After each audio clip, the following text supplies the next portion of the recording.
Olá, amigos, tudo em paz? Mais um podcast Café com Direito.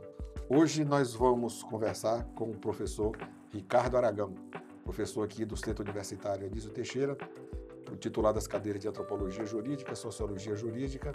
E hoje um tema muito interessante, nós vamos falar aqui sobre algoritmos, os impactos dos algoritmos na vida das pessoas. Então, tudo em paz, Ricardo? Tudo Como é que vai? tranquilo, Tudo sempre um tranquilo? prazer. Né? E aí, tudo Sempre um tranquilo? bate-papo legal entre a gente. Com certeza, né? Nossos bate-papos, nós conversamos muito. Já faz alguns anos, né? Certo? Alguns Apesar anos. de divergirmos em algumas coisas, mas convergimos em outras. Acho que tem mais convergências do que divergências, né? Graças Verdade, a Deus, né? verdade. Às vezes as pessoas acham que tinha inimigo, mas não é não. Bem, Ricardo, aqui no nosso podcast nós geralmente começamos sobre a vida profissional, certo?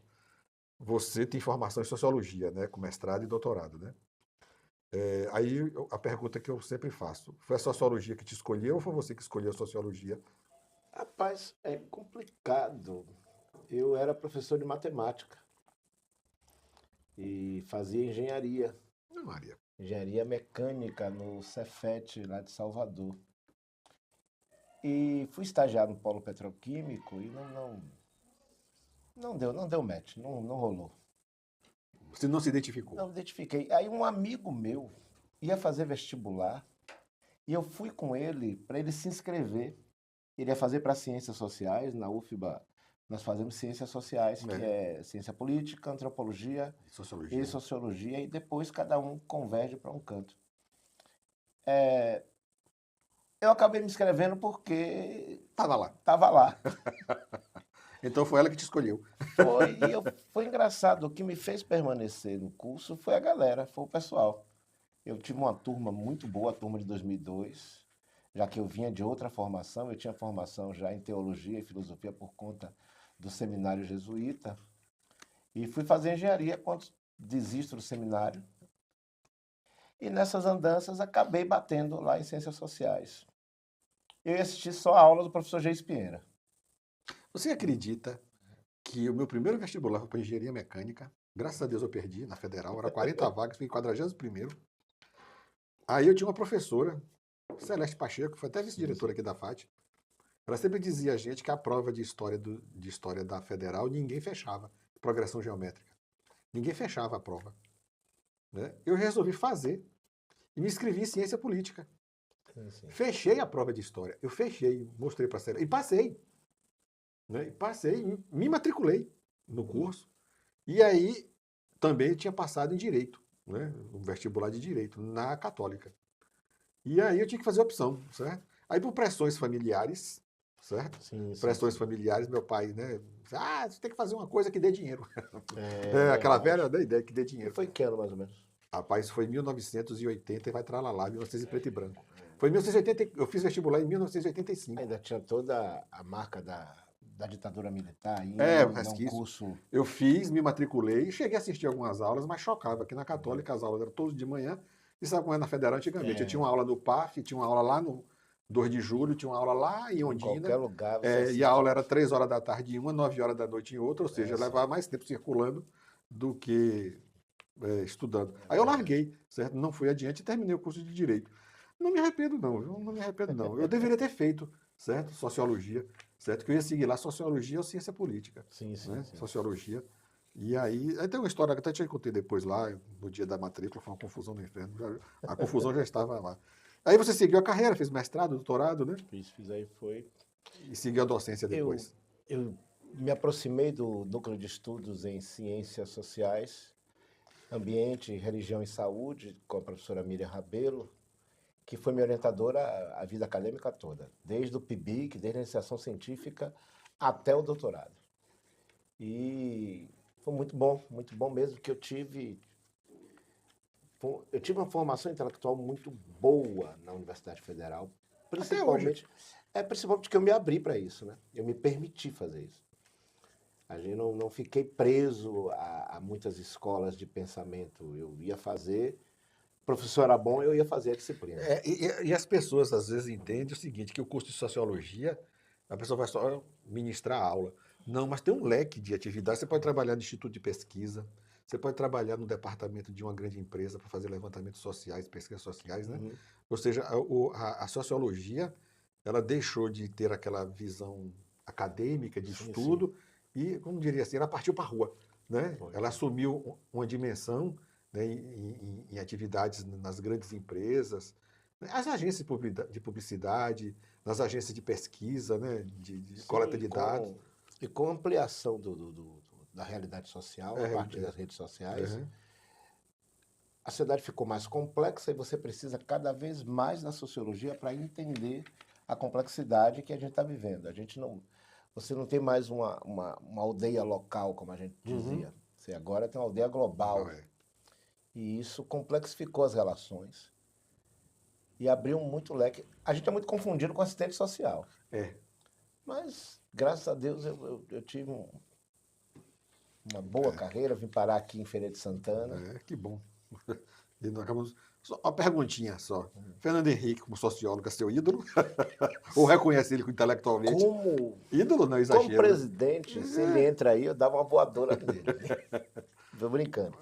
Mas como sociólogo, Como intelectual? como intelectual, se ele entra, eu ia me tremer todo. Ele é muito bom, era muito bom, é ainda que ele está vivo, É. foi muito bom. É uma pena que ele de vez em quando mandava a gente esquecer o que ele escreveu. Ele mesmo falou, né? Esqueça que eu escrevi. Esqueça o que eu escrevi. Né? Mas ele era muito bom mesmo, sempre foi muito bom, Tem a Ruth também, que era antropóloga, que né? era melhor que ele. Ele afirma isso, Ele inclusive, né? afirma. Ele afirma várias vezes. Ele disse que ele era conhecido como o marido de Ruth. Exatamente. Era muito boa. Não é. Isso, com certeza é uma pena ela ter falecido e Uhum. tal. O presidente da Fernanda Henrique está com Alzheimer, né? Tá. É uma pena, certo? Agora que a gente precisava, mesmo não concordando em alguns aspectos com ele, precisava de uma voz racional, Racional, né? Um adulto na sala, um né? adulto na Na sala. sala. Precisava de um adulto na sala para resolver. Uhum. Não digo resolver, mas Mas chamar uma a voz atenção, chamar né? a atenção. Chamar a atenção, né? Verdade. Não, as qualidades intelectuais dele são assim, fantásticas, né? Eu já li alguns livros dele. Uhum. Eu gosto da escrita dele, né? Ele escreve assim Muito bom. como se fosse um escritor. Eu tenho uma coleção lá completa dele, dos diários da presidência que ele Sim, escreveu, né? sim, sim. Em 4 volumes. Ele escreve assim com a fleuma, como se fosse um romance, né? Mas vamos Muito bom. lá, é isso aí. Que bom, certo? E você aí lecionando. E professor é uma decorrência disso, né? Você acabou Quando eu seguindo. chego em ciências sociais, eu já era professor. Já era professor, né? Eu comecei a lecionar em 1994. E sempre fui muito precoce em termos educacionais. E fui tentando me encontrar. E me encontrei nas ciências sociais. Foi quando eu realmente me encontro. Que E bom, aí paro por aí, aí sigo o caminho. que bom. Mas eu lecionei na face, lá em Valença. Sei, Nossa, sei, eu já ouvi tinha que falar. pegar o ferryboat de Salvador para ir É. para lá. Às vezes ficava lá sábado, domingo. Tinha uns cursos de final de semana lá. Foi uma experiência legal. Até chegar aqui na FAT, foi quando eu me estabilizei mais aqui. Que legal, que bom. Pois bem, vamos lá, né? Ao nosso tema, né? Os algoritmos, né?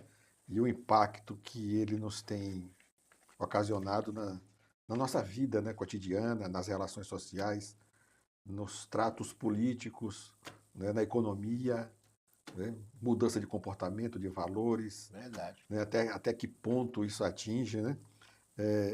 Então, qual é, na sua visão, né, qual o impacto que isso está ocasionando e qual é a perspectiva de futuro?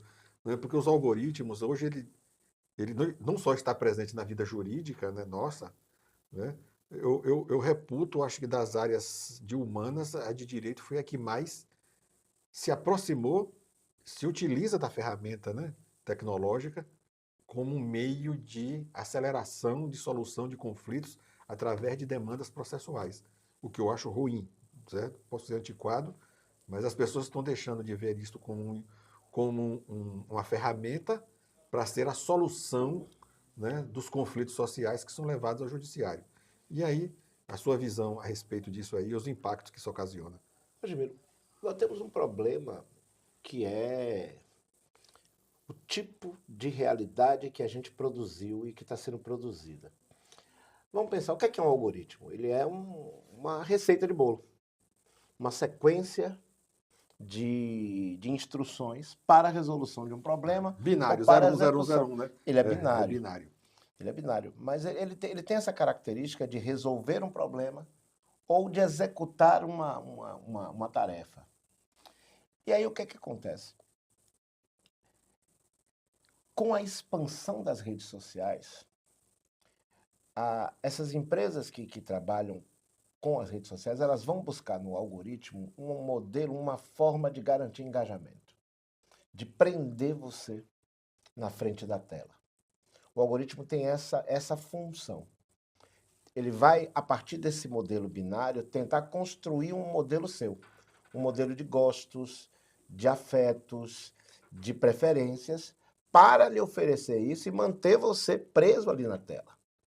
A ideia é que quanto mais cliques você der, quanto mais tempo de tela, lugar onde você está, o algoritmo ele capta essas informações e constrói uma modelagem do que é o seu perfil de consumidor.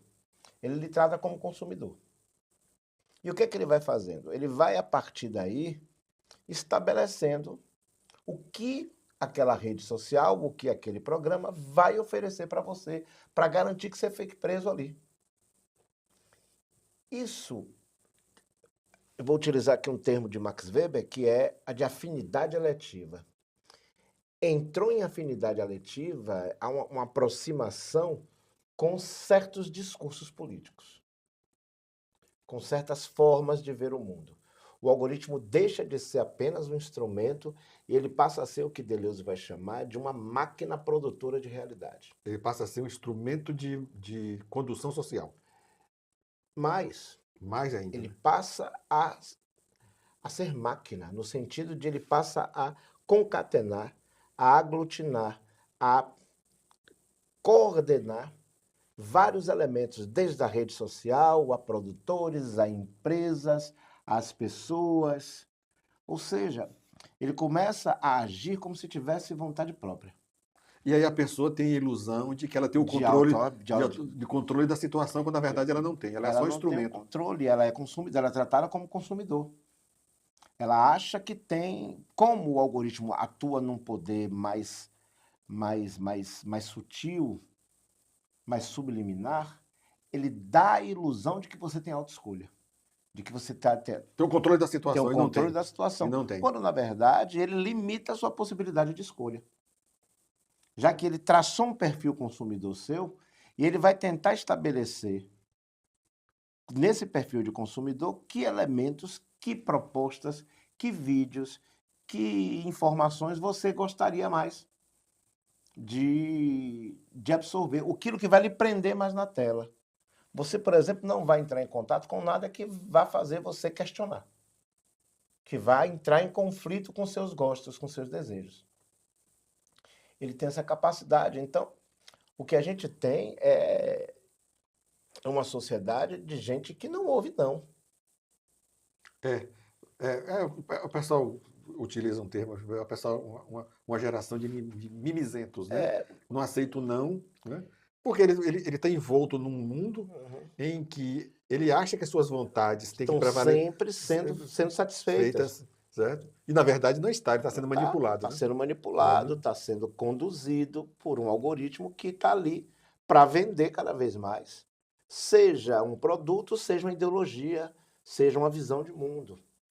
Por exemplo, quem vai falar muito sobre isso é Lacan, que vai falar sobre o Em Nome do Pai.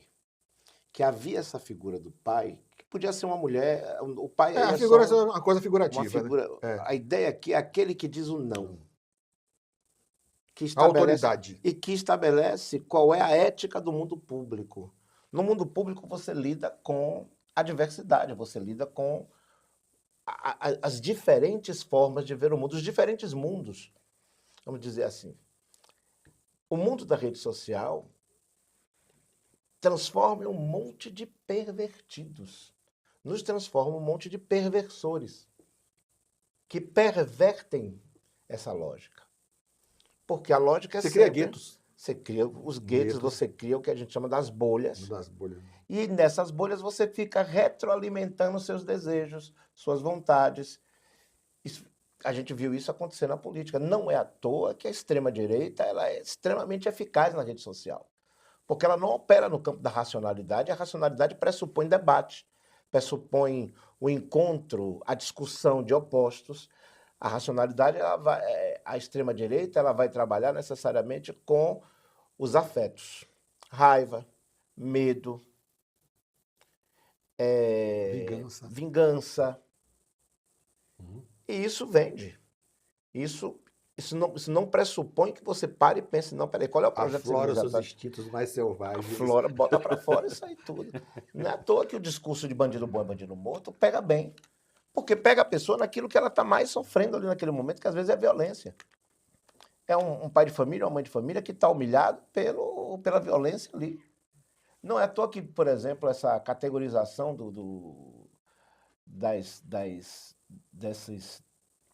desses grandes grupos de narcotraficantes como terroristas soa bem no ouvido da população. A população não vai entender que é uma distinção que vai afetar a economia. Porque para esta população, aquilo ali é o terror. Bom, na verdade, conceitualmente não é, né? Porque o Conceitualmente terrorista, ele objetiva uma ideologia, a imposição de um valor ideológico dele e não lucro, né? Como o traficante busca, né?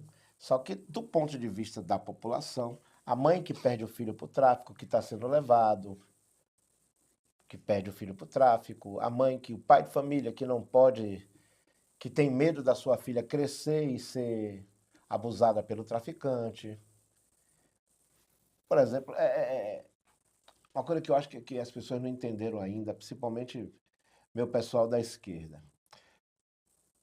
Quando se fala de segurança pública com a população de baixa renda, a população de média e baixa renda, e se pergunta sobre segurança pública, por que a segurança pública é o problema, se você não for pro qualitativo, você não entende. Quando se vai ver o que é que ele chama de problema de segurança pública, em primeiro lugar está roubo de celular. Por quê? Para uma pessoa que ganha salário mínimo, ter um celular de R$1.000 furtado é um desastre é um econômico. desastre. Que às vezes o ganha-pão deles está ali. Hoje em dia, todos os nossos dados estão ali. Ali. Então, esse discurso da extrema-direita, dessa questão do combate violento, sem muita inteligência, sem muita inteligência mesmo, sem muita estratégia ao crime, soa bem porque ele quer que o resultado mais imediato ali. E o algoritmo vai reforçando isso nas redes sociais. Você tem um Instagram, por exemplo, que o algoritmo dele opera para lhe oferecer reels, que são vídeos de curta duração. Você tem toda uma sociedade, como a brasileira, por exemplo, que se informa por vídeos de curta duração. 15 segundos no 20 no máximo, né? Máximo. O que é que dá para informar com isso? Absolutamente nada. Nada. O interessante, Ricardo, é que isso impacta, certo? Principalmente no campo do direito. Porque isso leva, muitas vezes, à construção normativas punitivas. Ou seja, né, aí a extrema-direita, ela entende de que um dos mecanismos de contenção da violência é o aumento de penas, certo? Dos crimes e o encarceramento, né, dessas pessoas de forma definitiva. Né? Que eu acho que o encarceramento vai resolver. Quando, na verdade, vocês sabem mais do que eu, né? Tenho uma posição sociológica, né? Muitas vezes a prisão deveria ser o último recurso, né, para os crimes mais graves. Aí vende a ideia falsa de segurança com normatizações de condutas que vão, né, punir de forma rigorosa, eles acham que a punição tem que ser rigorosa, como forma de contenção da violência, enquanto isso já está provado cientificamente há mais de 200 anos que não é assim. Não se diminui criminalidade aumentando a pena. Não tem né? condição. Não existe. Até porque não existe relação científica. Umas coisas que as pessoas não sabem, ficam falando bobagem aí. Não existe relação científica entre o aumento da pena e a redução da criminalidade. Não tem, não há como. Né? Se fosse assim, né, na União Soviética de Stalin, que era uma ditadura terrível, não havia, e havia crime. Eles só não eram divulgados em razão da ditadura, mas eles aconteciam no mesmo patamar se ele fosse livre. né? O algoritmo tem essa característica característica, de transformar correlação em causalidade. Uhum. Como são vídeos curtos, eles são fast food, são pílulas de informação, fast food de informação, e a função ali é manter você preso ali, você não perder muito, não cansar. Ele estabelece correlações e vende como causalidade, como se houvesse uma relação de causa e efeito com coisas que parecem correlatas, como, por exemplo, se a pessoa tiver medo da punição, ela não vai delinquir. Isso não é, Isso não tem existe. nenhum tipo de causalidade nisso. Não há comprovação nem científica Não há disso. nenhum tipo de comprovação. E a ciência precisa de um tempo maior para provar. E isso, aí o que é que acontece? Você volta, o que é que o algoritmo lhe vende? Um discurso pseudo-religioso. E aí você tem toda uma conjunção de certas formas de religiosidade, certas formas de discurso de segurança, certos discursos sobre educação. E aí nós vamos pensar, por exemplo, a partir de Foucault, a sociedade da disciplina. Uhum. Aí você tinha essas instituições disciplinares. O hospital, a escola, que ele define bem de o vigiar e punir, né? tribunal, exatamente. Vigiar e punir. Você tinha tudo isso. Essas instituições, elas tinham um tempo para atuar. Você lembra que o nosso processo educacional, a escola, ela é... Quanto tempo a gente ficou na escola? Eu mesmo... A gente ainda está na escola. Já está na escola. Quer dizer, eu me formei com 24 anos, eu entrei na escola com 7, eu já entrei sabendo ler. Uhum. Eu fiquei aí pelo menos A quase gente 20 já anos. entrava sabendo ler. A educação familiar nos direcionava, nos preparava para a escola. Hoje você tem um discurso da escola em casa. Homeschooling. O homeschooling. Isso é uma loucura. Isso é um absurdo. Isso é um absurdo, que novamente, são os pais dizendo que os filhos dele não podem se submeter, não podem se expor ao contraditório, à diversidade. Quando, na verdade, a marcha civilizatória, ela se dá em razão das contradições, dos conflitos. Quando eu falo conflito, não é basicamente uma guerra, não, mas do conflito de ideias, né? Para que se forme, né, um cidadão. Se você bota o sujeito lá, desde pequenininho, aprendendo em casa, ele, quando cair na realidade e for para o mundo, ele não vai se adaptar. Vai se tornar um marginal.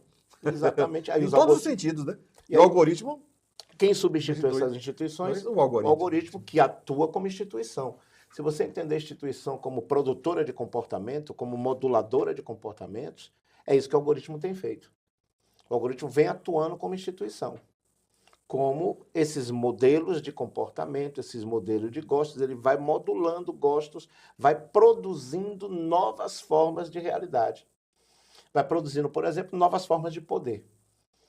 Como o algoritmo lhe dá a ilusão de que você é o ditador ali, que você é que comanda aquilo ali, a democracia parece algo fútil, parece algo que não dá certo. Porque ela pressupõe você ouvir o outro.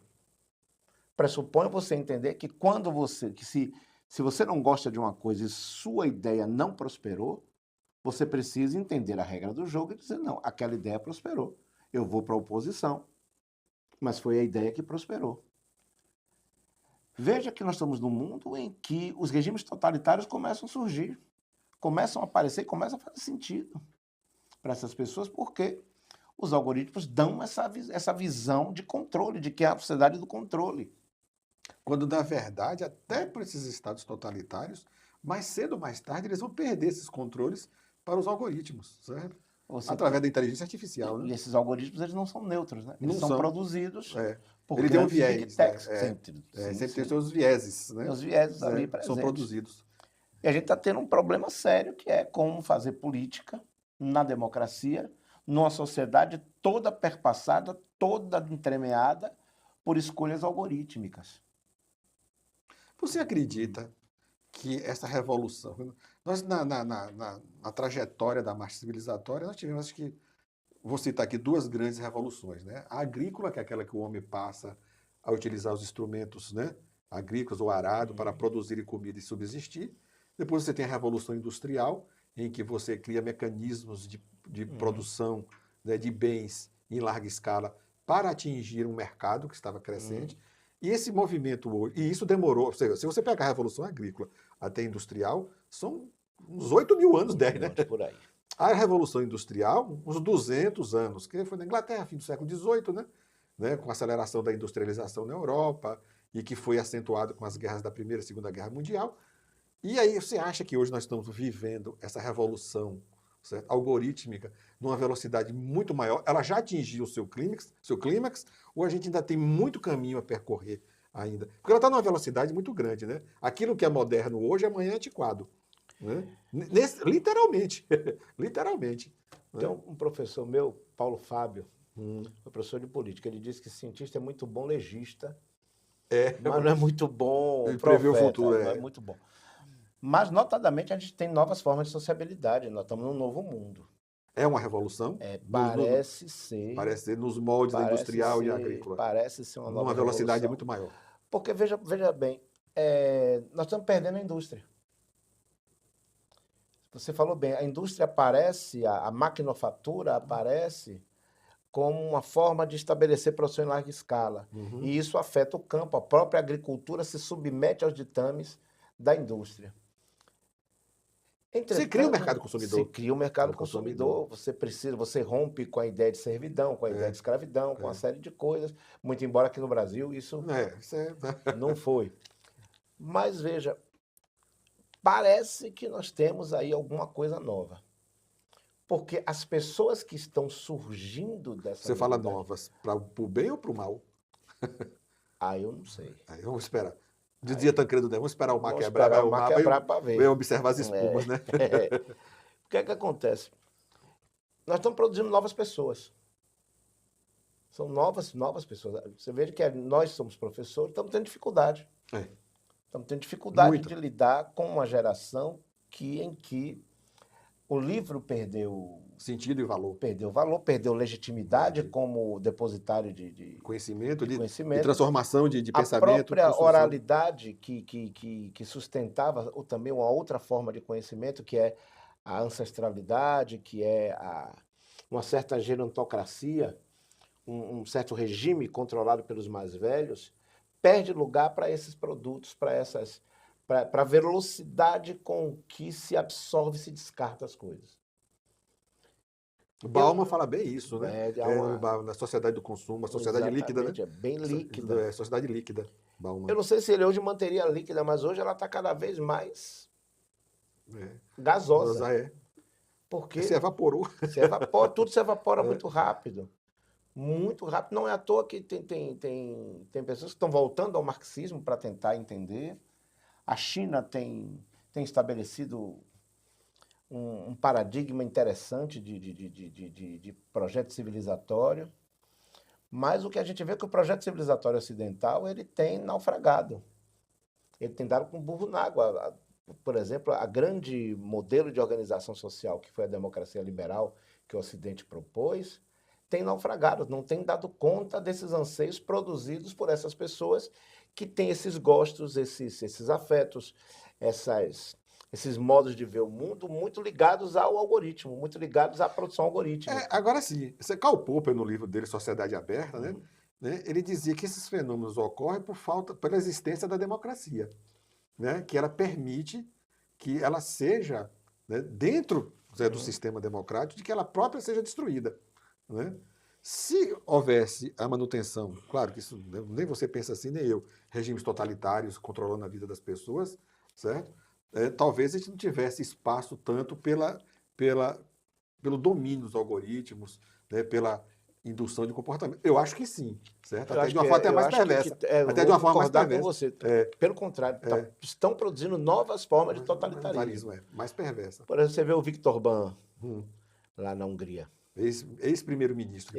Mas o cara que o sucedeu... É uma cópia dele. É menos ruim. Você vê, por exemplo, você vê ressurgir o neonazismo. O nazismo ressurgir com força. Você vê supremacistas brancos colocando a cara. Eu não sei se você viu esse fim de semana. 4 de julho, né? Você tem eu chamo o agente laranja, que está lá no governo americano. Né? Uma denominação que o Reinaldo Azevedo chama ele de agente laranja. Né? Foi os 4 de julho, que foi uma vergonha aquilo ali. Os supremacistas brancos, né, dentro de um metrô, e uma mulher negra sentada ao redor dela numa foto extremamente constrangedora. E juntaram a foto dela com aquela foto de 1955, Sim, né? sim, sim, sim. Nos Estados Unidos, Rosa em Parker, Mississippi, né? Rosa Parks era sentada, que se recusou sair, ficar em pé para dar um lugar a uma para dar branca, lugar branco. né? Mas isso é E isso impensável. potencializa. Ou seja, os algoritmos, através Uhum. das redes sociais, potencializa esse. É aquela velha frase que o Humberto Eco fala, né?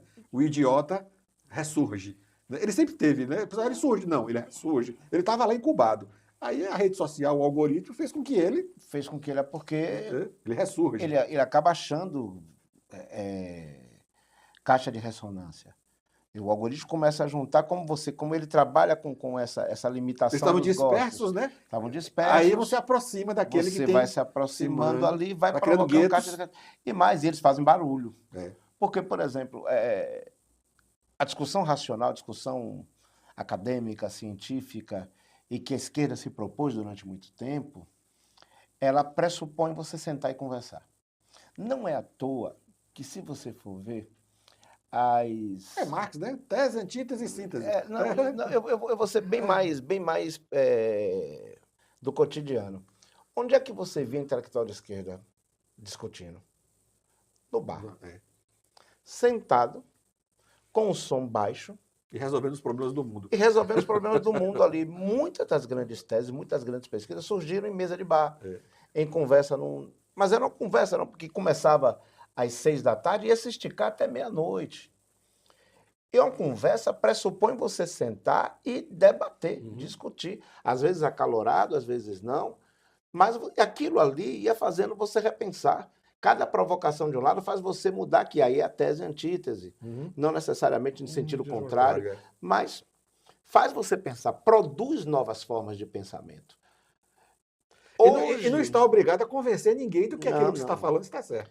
Mas, por exemplo, hoje, como o algoritmo ele trabalha com engajamento, ele não trabalha com racionalidade. Ele não vai te colocar na sua frente algo que vai fazer você digerir de maneira mais lenta. Ou até refletir, né? E refletir, porque reflexão pressupõe isso, você refletir, dobrar-se sobre si mesmo, sabe?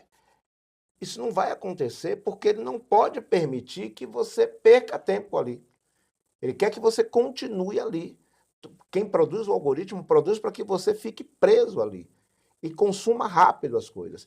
E isso migrou para o modo como as pessoas se relacionam.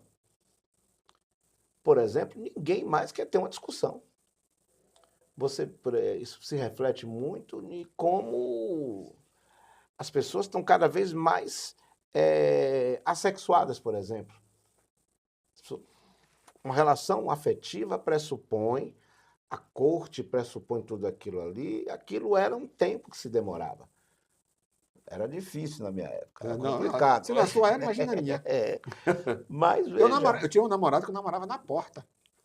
Ela morava na casa do tio dela, e o tio dela não deixava ela sair. Eu ficava com ela na porta. E não sou tão antigo assim, não. Não fica achando que você é velho, não. Né? Mas veja, a gente não quer isso, não. Não, claro. Mas veja, mas hoje em dia as pessoas não estão se relacionando pessoalmente, porque ninguém tem tempo para conversar, ninguém tem paciência de conversar com ninguém. Isso reflete um modo de sociabilidade, um modo de ser das pessoas que está complicado. E isso se refletiu na política. Se refletiu na política porque nós tivemos um presidente da República que se elegeu sem programa político. Quando eu perguntava para a pessoa, mas por que você vai votar nesse candidato? Ah, porque ele é contra tudo isso que está aí. Contra o quê? O que é que ele propõe para colocar no lugar? Você pressupõe contra e tem que ter uma alternativa, não, né? E mais, quando eu perguntei qual é o programa, ele não vai dizer que ele não vai entregar o ouro. Você vai votar no escuro? Não, mas ele estava votando num produto que foi vendido. Aí quando eu fui saber, a gente tomou 1-0 nessa. Quando eu fui saber, a enxurrada de vídeos, ele tinha um vídeo para cada nicho.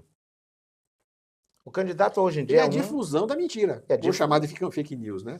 Vamos mentir compulsivamente até que aquela mentira se torne verdade. Goebbels, mas né? é porque o que nós chamamos de mentira é porque a informação não bate com o escrutínio dos fatos. E os fatos, como nós concebemos, a gente que preza por uma visão mais centrada, mais de bom senso, a gente diz, olha, o fato é esse, mas você tem várias interpretações, vamos ouvir as várias interpretações. como você tem pessoas totalmente envolvidas ali nessa questão da rede social e do modo como o algoritmo vende a realidade, ninguém quer saber da outra versão. A outra versão é narrativa. Porque a versão que você vai comprar é aquela que se adequa ao que você quer. E tomada como definitiva, né? E tomada como definitiva. Teve pessoal rezando para pneu, teve pessoal falando de extraterrestre, Botando o celular na cabeça. botando celular na cabeça, tudo isso porque coadunava com um certo modo de ser, com os produtos que ele comprava. Hoje em dia a gente compra tudo pelo celular. Tudo pelo celular. Eu hoje não tenho mais o prazer de ir na livraria e ir lá folhear o livro, tudo isso. A maior parte dos livros a gente encontra Na internet. na internet. E a internet, digo assim, e se você, e a coisa é tão assim, que se você fizer busca sobre determinada temática literária, a Ele vai internet lhe já enxurrada. só daquilo. Não lhe dá a oportunidade de você buscar alguém que pense diferente naquilo que você está Não tá, vai, tá, não não vai. vai. Se você não tiver, assim, digamos, um repertório, quando eu falo repertório educacional, bibliográfico, até nisso você vai ser induzido, né? Sabe, eu vi uma situação que foi interessante de um comediante falando sobre como é a relação dele com a escola do filho. Ele disse que ele pega o livro do filho, isso aqui eu não quero. Isso aqui é coisa de comunista. Isso aqui eu não quero. Eu estou pagando. Porreta. Transforma o ensino com uma mercadoria da qual o filho é um cliente e ele, como está pagando, ele Está exige. pagando, ele exige que o filho dele não seja exposto ao contraditório. Aquilo e se vende a ideia de uma certa doutrinação marxista nas escolas. Eu, pô, é porque nunca foi numa escola de nível médio pública para ver o professor tentando manter o menino na sala. Quanto mais doutrinar. Ah, porque a esquerda dominou. Eu digo, paz, pelo amor de Deus. A esquerda dominou e não conseguimos fazer uma revolução comunista no Brasil nunca. Mas é isso, nós estamos com uma geração, e isso tem se acentuado. Eu acho que Popper chama atenção para esse paradoxo da intolerância. É o paradoxo da intolerância. Você não pode ser tolerante com intolerante. Tolerante, é. Só que hoje você não sabe mais o que é intolerante. Porque as pessoas estão dentro. Ele entendia num mundo em que ainda o mundo público ainda era o mundo de todos. Entretanto, você não tem mais essa ágora, esse espaço público, isso que os bacongos chamavam de imbong, que era o lugar da discussão, o lugar de aprender a política. E a academia está perdendo este espaço. Perdendo. Né, de forma paulatina. Quer dizer, a academia que eu vejo na época que eu estudava e hoje que eu vivencio, não é só onde eu leciono, mas nas outras também, né? Onde eu já dei palestra, converso com professores, a perda total de espaço, certo? Para o debate de ideias. Não é? Ou seja, né, você não tem o professor tem medo, porque não sabe qual é a reação do seu alunado, do seu grupo discente. Né? Por sua vez, você tem professores que já estão inseridos nessa, entre aspas, alienação, né? Diante do que a internet, o algoritmo dita, e aqueles que tenham, muitas vezes, um adensamento bibliográfico para que possa fazer uma discussão de alto nível. Não é você escrever, ficar como Sócrates, filosofando, não, mas um debate franco, né? De conversa, de troca de ideias. A academia não tem mais isso. Não existe. Né?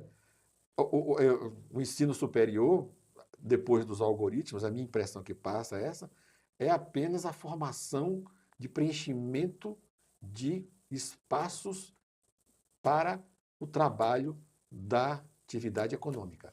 Né? Ela está ali, não é para produzir conhecimento, era para formar pessoas para ser absorvida pelo mercado. Isso vai daquele que ensina a pedagogia àquele que é estudante de medicina.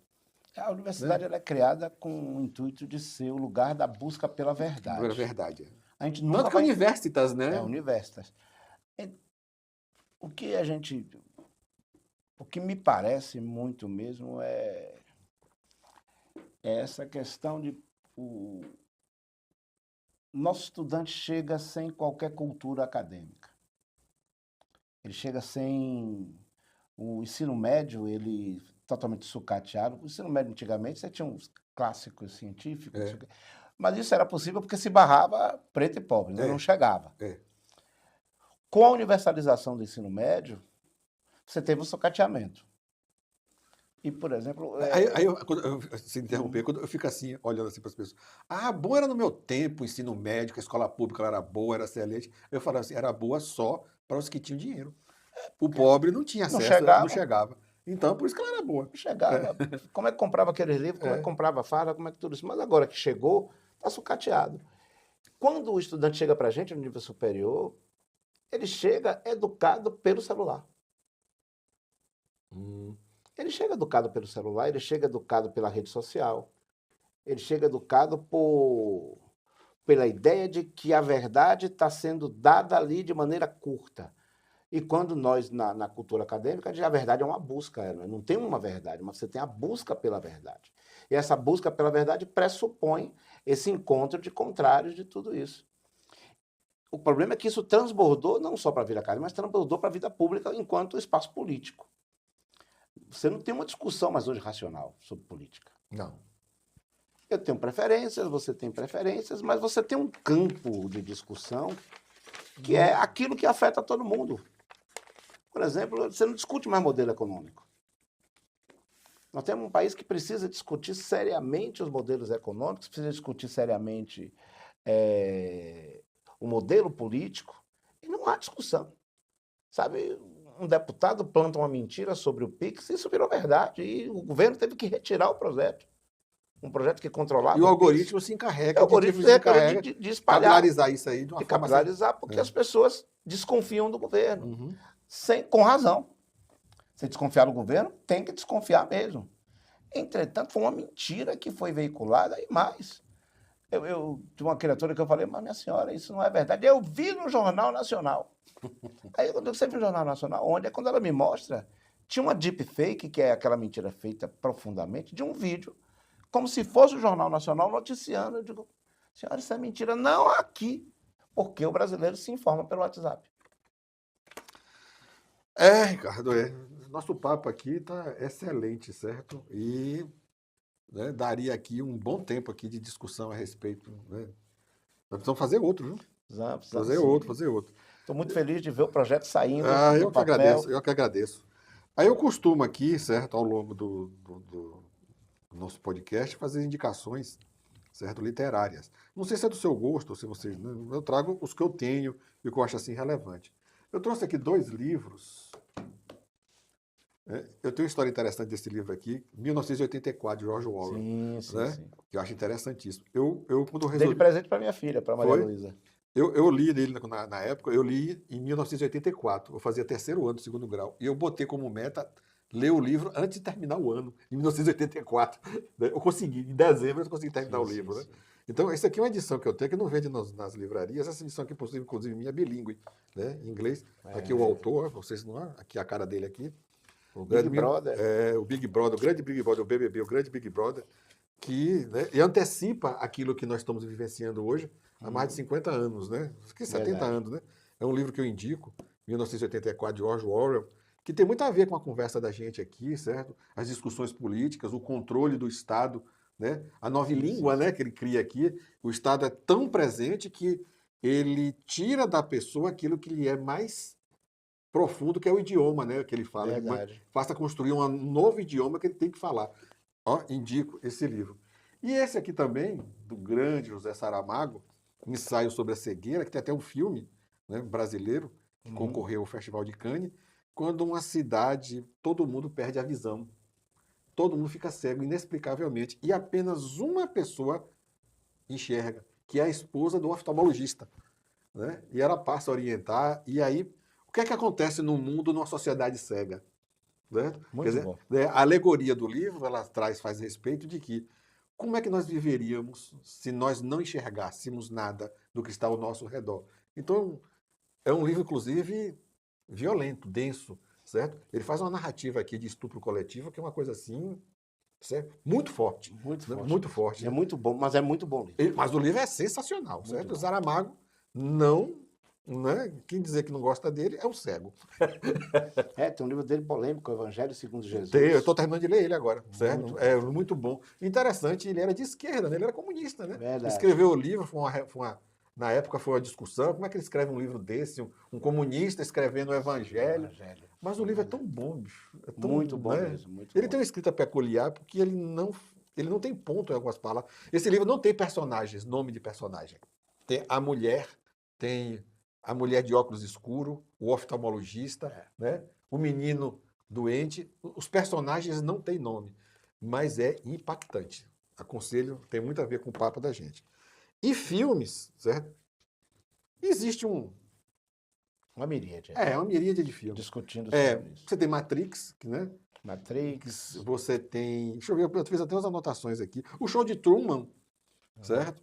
Que as pessoas pensam que é uma comédia, mas na verdade não se trata de uma comédia.